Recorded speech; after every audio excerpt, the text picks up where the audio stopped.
I just got a comment on a Facebook post that I did about a blog for Black History Month of 2024 about my great great grandfather from a woman named Elizabeth, who is the descendant of those who enslaved others. Now, my great great grandfather was formerly enslaved. He escaped slavery in 1864, and he went on to do amazing things, one of which was co-found the Second Baptist Church in Lafayette, Indiana. She says, there's a great article in the Journal and Courier today about the history of Second Baptist Church here in Lafayette, Indiana. I was inspired to go look up Mr. John Fields, and I found his original interview done in the 1930s. He seemed like a wonderful man.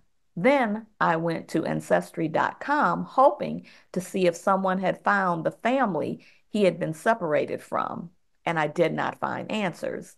I found you, though, and I felt the need to reach out and let you know that his story is amazing.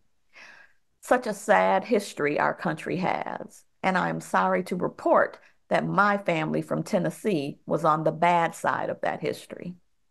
My great great greats sold their tobacco farm to Old Man Skull, so there's that. I just wanted to stop by and say hello and let you know that today's article was such a great, great story of a group of people, including your great great, who wanted to worship God and spread his love. And she writes in all capitals, awesome. So I wrote back, Elizabeth, thank you so much for connecting with me. I'm glad you found me and sharing a bit about your history. I truly believe that so many of our stories intersect, and that allows us to connect on a deep level. Thank you for letting me know about the article. And here is a Journal and Courier article that talks about one of John's siblings that he was separated from. And that article is entitled Abel Fields. That's my great great uncle. Abel Fields, one of Lafayette's earliest Black entrepreneurs. But the important thing to know is there's three reasons why I keep this blog: research and revelations.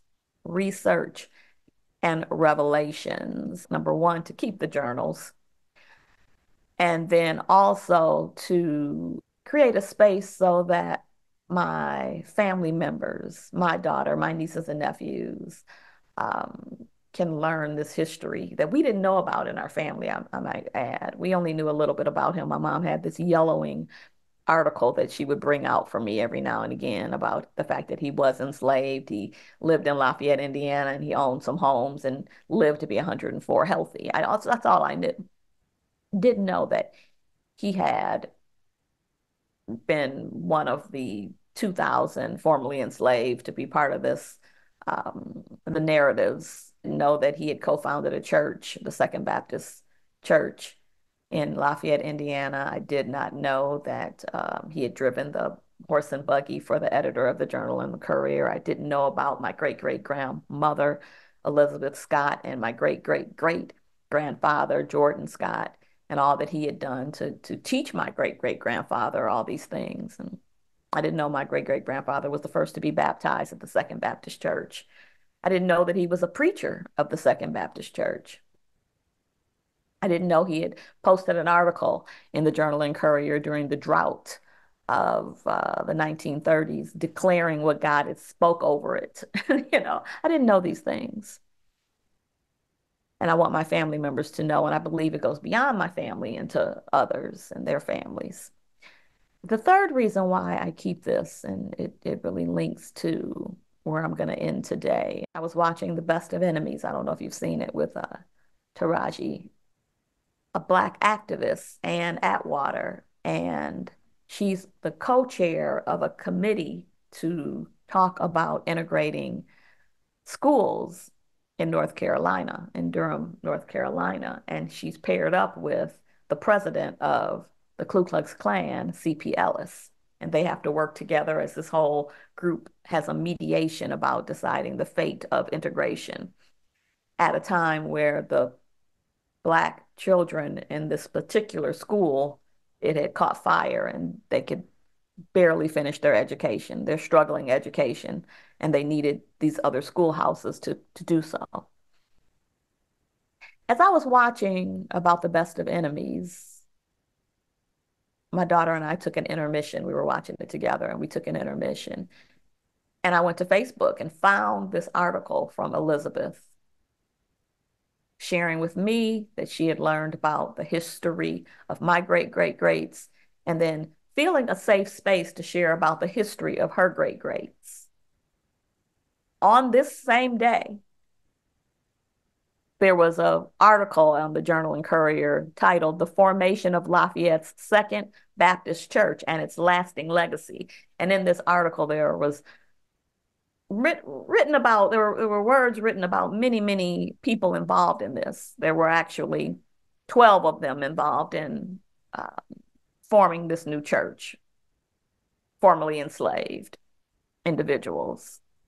My great great grandfather and his father-in-law and my great great grandmother were at the center of this article. My great great grandfather's picture is the only one shown as one of the individuals.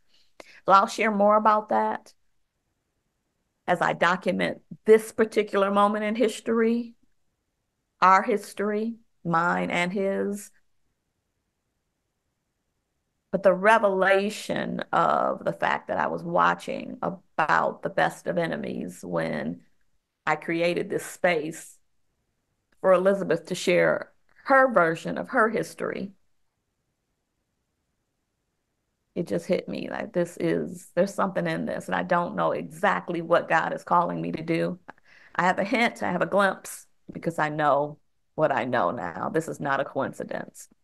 It wasn't a coincidence when I was on my knees crying and God said, Google your great great grandfather, and I found all this information. And it cannot be a coincidence that while I was watching The Best of Enemies, I had someone reach out to me on the other side of history at that moment. So, because when you watch the movie, if you haven't, about The Best of Enemies, you will find that this safe space that the mediator created allowed for the Black activists and the president of the Ku Klux Klan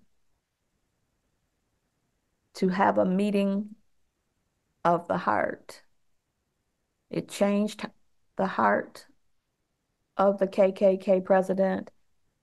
It changed the mind of the KKK president, and it changed the vote. To be continued.